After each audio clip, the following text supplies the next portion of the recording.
How's it going, everybody? My name is Swoopy and welcome back to the Viper Mindset.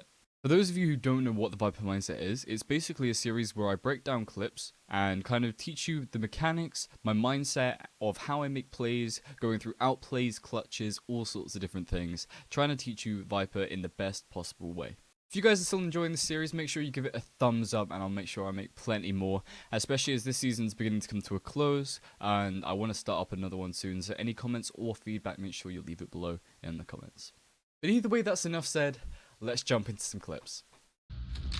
Okay, and kicking things off on Bind, we're going to be doing some silent jumps to get this flank on Hookah as fast as possible to not let the Sage jump out, as we do get the kill on her, and that means spike, which means we instantly ult, but then we're going to be going for our mollies to make sure that they can't push in straight away. And one thing that's so good about this molly, when it lands literally by the window, is it goes through onto the box on the other side, so to actually get into Hookah in the first place, you're actually taking damage from the molly before you even get into Hookah. So really good. So we put up a smoke, go into it to get that kill. Just a bit of an unexpected play. We can go ahead and Phantom. We're not going to get traded out of it. So it's a good way just to basically secure a 1v1 and not let them push together, which is the only way I lose this round. And we hear him jump, we hear him shoot, so we're going to push close, and we get a nice 1v3 there. Beautiful stuff. And on Bind again, starting things off by doing a one-way. We hear a lot of them, we have a ult, so we're going to use it. This Jet's going to then dash into Lamps, gets the kill, and we're kind of just going to ignore him. We're not going to pressure him. If we run at a Jet right now, we're not going to have a good fight, right? So we're going to chill. And the enemy team is kind of still defaulting towards B. It was literally just the Jet lurking A, and that was it. So there's the first TP that comes in, and the second TP. So the calls that they're rotating over. So with these smokes, this actually allows me to come out and peek him towards shower. We get one kill, we hear there's another, but I need to clear short. We go back, clear short. We start trying to get a double kill. This guy steals my kill. How dare he? We pick up the Sheriff to get some more ammo, and we kill the Raze as well. He's pushing onto site. So yeah, really, really nice round there of just kind of not giving them anything for free. If I die there, my ult goes down, they get A site for free, they get bomb plant, they can play post plant, they still have Raze ult, they have a lot that they can do. However, me just basically staying alive, holding down A as long as possible, and eventually killing them all. I didn't have to kill them all, mainly just wasting time, but hey, we got the best of the best. This next clip is in Hookah, and I just kind of want to show you how to be playing against breaches a lot of the time, right? So I get stunned, I know there's a breach pushing me, Hookah. So there's no flash, so we're going to go behind our wall for the reload, wait for the flash animation, or wait till we hear the flash, and then we're going to push through, and we're going to kill him with a shorty. So yeah, using your ball as cover, you can do this with any of your smokes. You just quickly duck into them, you just wait for a breach or a Sky or a Phoenix, Yoru, anyone to flash, and then swing out of it and get a nice juicy kill. Next one is an eco round on split. So we're going to do our molly initially just to make sure they can't push in off of the boombot. Because if they push through, we literally just one-shot them with Classic. It's ridiculous. Snakebite, vulnerability, and Classic is just so broken, as you're about to see. So we consider ulting here as it would delay them, but they're not committing yet to the push. So now the Sage Wall's coming out, and they're about to start committing. The Snakebite's held them back for a bit, but now we have no cover, no utility, no smokes, no nothing. So we're just going to chill behind this box and wait and see what happens. Our team is all playing really safe. We have no reason to give anything away. Wait for bombs to be planted. And now bombs being planted, he's going to want to run away. So we get a jumping right click onto the Sage. He's not going to be happy with that one. And once again, we're not going to peek yet, but just because we want to get away, just about avoid that shot from Jet. And now this round becomes winnable. 5v3, we're going to drop our ult as it's an eco round just to make sure that we can secure this victory. But the Jet pushes in, we jump out right click, and another flick right click to the dome to secure the round. Some beautiful stuff there, and an eco round win, especially on a map like Split, can be just so turning of the actual game outcome. Okay, so this clip, I just kind of want to talk about how you should be using a smoke on retake. So right here, this choke, there's 3 angles that we can be peeked from, if not infinite, right? So we use our smoke to get close, and get close with our frenzy. We're just going to jump around this guy. We know the last guy's going to be trying to run away. We jump on the rope and chase him down. And all I really want to talk about is this entire retake wouldn't have happened unless we get this smoke right here. Right, so we'll play this, and look at what this smoke does for us. So first of all, gets me past the guy in pipes, which makes these guys not expect that I'm pushing, because there's the guy in pipes who's now fallen back. So this means that we get a nice angle and can kill this guy initially. And it also allows my team to now, one, have a cross towards backside and actually be helping this jet, and also to mean that this Sage now has space to push in. So it's just, this orb, just by blocking off angles and being a little bit aggressive, I'm creating so much space for my team, just to make the retake super easy. And then just the greed of 8 HP on the zip line to secure the last kill. I absolutely love it. Just a nice little clip there.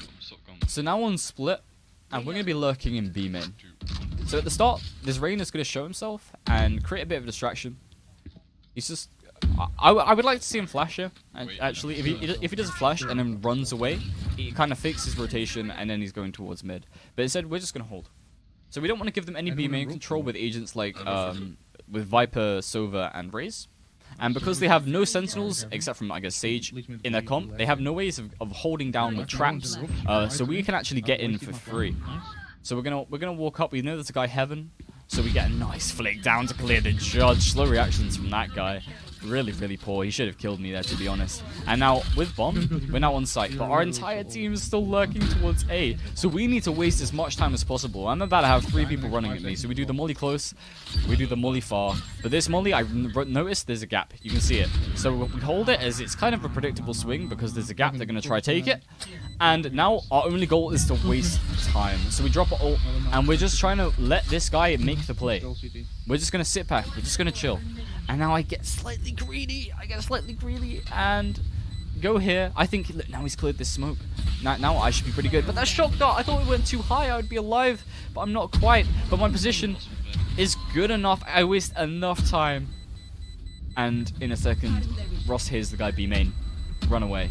And we secure the round. And literally just a solo lurk win from me there. It was beautiful, beautiful stuff. Just catching the Raze sleeping, getting a nice 2k, getting bombed down, just holding down sight effectively and wasting time, which is something the Viper's so good at. And then on to the next clip is a fracture clip, and it starts off really bad. We get spotted by a camera in our ult straight away, and this tag will allow him to kind of have some space to push up. So it gets a little bit scary here, but we have this little peek, which I absolutely love about this ult. You get this little peek when you try and push up, and you can get some nice free kills. And then with a bit of run shooting, we get in.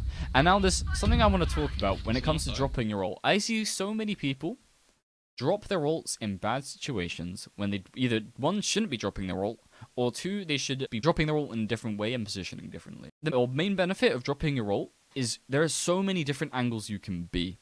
So here, I'm walking up, we spot this breach on site, right? We spot him on site, and if we walk up and take this engagement, which is the only way we can peek him right now, it's the only angle he's going to be holding, and I'm going to die. Because I think the only angle is here, and then main.